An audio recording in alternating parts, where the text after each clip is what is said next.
Ini loh sebenarnya yang membuat masalah ini panjang. Yuhu! Anybody home? Semua kita disinari oleh kasih dan cinta. Dan buat kalian yang baru pertama kali kesasar atau terdampar di channelku ini, aku si pembisik kartu. Aku tinggal di Belanda dan di Thailand. Situasi yang berat adalah ketika kita datang ke tempat pemakaman orang yang kita sayangi ya. Jadi aku tunjukkan tempat pemakaman di sini karena kebetulan ada keluarga di sini yang dimakamkan orang-orang tercinta kami.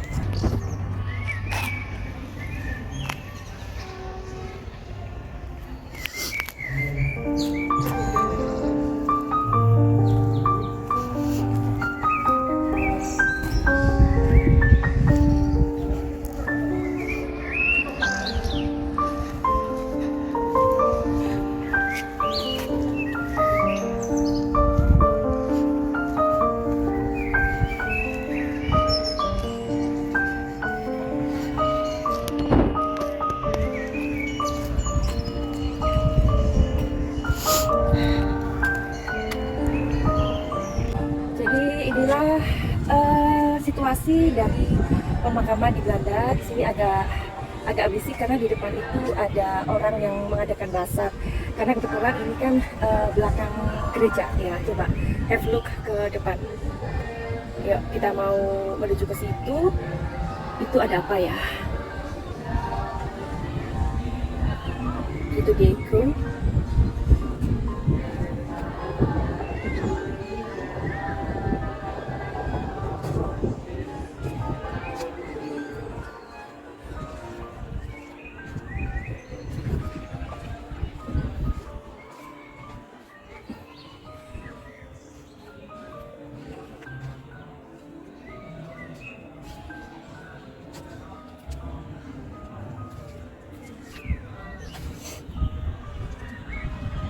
Kalian udah diajak jalan sama Madam Suki tadi untuk melihat atau mengintip gimana sih makam di Belanda ya, karena kebetulan di sana ada beberapa keluarga yang terbaring damai di belakang gereja, karena memang di Belanda itu saat-saat ini sangat susah untuk kita mendapatkan makam ya. Nah, makam itu biasanya yang kalian udah aku lihatkan itu banyak dari makam-makam itu udah penuh, nggak bisa lagi. Jadi untuk saat-saat sekarang orang yang meninggal di Belanda itu dikremasi alias dibakar ya, karena memang tidak ada kesediaan lahan lagi. Baiklah, kalau kita ngomongin tentang makam ya, makam. Jadi makam itu sesungguhnya adalah rumah terakhir kita, kita semua. Kita semua akan pergi, uh, dan meskipun kepergiannya itu dengan cara yang damai, atau mungkin orang yang kita sayangi meninggalnya dengan cara sakit kayak gitu ya, atau ya istilahnya udah tua atau sakit atau memang udah waktunya, tetap saja itu menjadi sweet memories ya. Gimana kalau orang yang kita sayangi itu meninggalnya dengan cara seperti ini ya, seperti kasus perampasan nyawa ibu dan anak di Subang ini. Sungguh tragis dan sangat tidak punya peri kemanusiaan ya. Itulah kenapa kalian sampai hari ini masih saja mengikuti kasus Subang, karena rasa empati kalian dan rasa yang maksudnya ingin agar kasus ini tetap menjadi sebuah pembicaraan ya. Oke, jadi hari ini Madam Suki mau nge-up dari komentar-komentar kalian, yang sesungguhnya komentar-komentar kalian ini layak untuk didengarkan ya. Oke, jadi Madam Suki akan membaca dari komentar kalian, salah satu atau beberapa dari kalian. Dari Duo FF. Madam, apakah kasus Subang akan terungkap? Barbuk dan jejak kan sudah dihapus. Oke. Dari Atim Miarti. Yuhu, yuhu juga. Halo, Madam Cantik. Suarakan terus kasus Subang biar tidak tenggelam, Cantik. Semangat, ya. Oke. Terus ini dari Dora S. Borneo. Halo, Ceng. Eh, Mbak Dora menulis, kapan diumumkan tersangkanya ya, Madam? Sudah setengah tahun aja. Kalau kita perhatikan orang sampai berbuat brutal, biasanya karena persoalan sepele. Tapi kasus ini kan pelakunya tidak sendirian dan entah mengapa belum terpecahkan. Framing yang berkembang pun macam-macam. Ya, that's right. Apalagi analisa yang muncul di berbagai ahli. Yes. Tapi seolah semua itu masih kurang aja. Sangat disayangkan kalau orang-orang dekat tidak berkeras mengungkap pelaku pembunuhan keji ini. Padahal begitu banyak potret masyarakat yang mencari keadilan, semaksimal mungkin daya upaya yang mereka lakukan dalam kasus ini minim sekali info tentang mencari keadilan dari orang-orang terdekat korban. Sungguh aneh. Ya. Terus ini dari Momi Herlina Nora. Madamku yang cantik, iya Mami, pemecatan Bendahara Wawan memang sewenang-wenang. Oh Wawan namanya. Prosedurnya memang harus SP1 dan 2. Padahal kita nggak tahu ya, Besti namanya, karena kan Mr. X katanya. Aduh, ini Momi Horlina dapat dari mana? Bendahara Wawan katanya. Ya, jadi prosedurnya memang harus SP1 dan 2. Mungkin memang harus muridnya berkurang karena kasus, titik-titik. Biasanya dana pos ini banyak sumber rekayasa. Tralala. Nah, sekarang dari Nuraini Pristia. Malam Madam, malam cantik. Kawal terus kasus ini hingga terungkap, jangan sampai beku. Oke. Terus dari Dits Suyatno, up terus Madam. Karena sepertinya kasus ini udah mulai meredup. Tanda-tanda kasus jalan Cagak ini akan jadi gunung es katanya. Terus disambung atau dijawab dengan Momi Herlina, benar Madam. Karena dana pos ini bila digunakan dan direalisasikan dengan jujur, maka titik-titik-titik. Tahu sendirilah.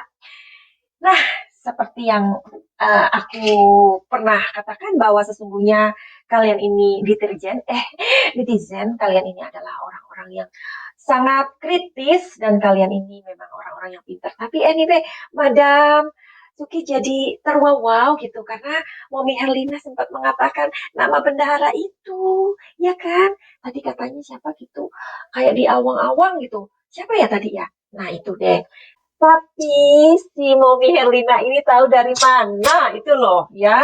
Oke, jadi kita jawab yang punyanya siapa ya? Yang panjang tadi itu bagus ya. Jendora. Oke. Kita lihat lagi, tapi sebelumnya kalian harus tahu yang satu ini.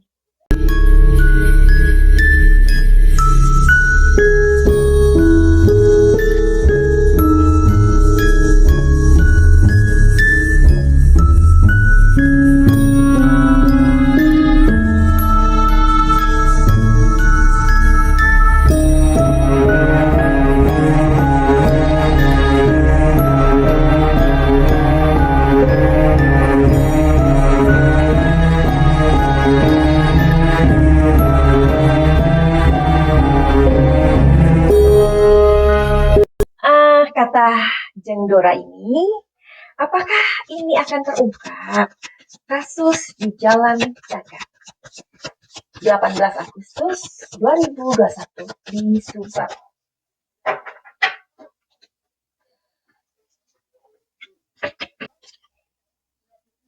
Page of Cups, Five of Cups, King of Pentacles. Mau tahu jawabannya? Apakah kasus ini akan terungkap? Kalau saat-saat ini, ya, kita ngomongin saat ini, tahun ini, agak susah. Tahun ini ya, apakah akan terungkap tahun 2022? Kita make sure lagi.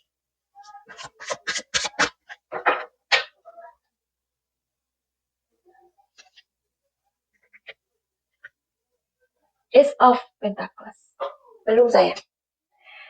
Jadi ini sama sekali tidak untuk mengecilkan ya harapan kita semua, tapi justru kita harus mendukung kepolisian. Tolong kepolisian didukung ya, karena kita tahu fakta di lapangan memang sedikit sekali atau minim sekali alat bukti.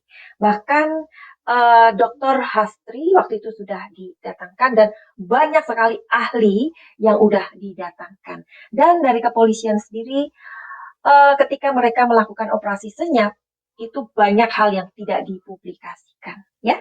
Jadi tolong dukung kepolisian. Apa yang Madam Suki katakan saat ini bukan untuk membuat kita semua pesimis atau kita meragukan kinerja polisi. Tidak. Justru kita harus mendukung polisi. Oke? Janji? Oke, kita teruskan. Kalau kalian udah setuju. Nah, terus Oke, apalagi katanya, padahal begitu banyak potret masyarakat mencari keadilan semaksimal mungkin, daya upaya yang mereka lakukan dalam kasus ini minim sekali info tentang mencari keadilan dari orang terdekat korban. Sungguh aneh. Iya, kenapa? Iya, kenapa? Kita mau cari tahu di kartu yang ini. Kenapa?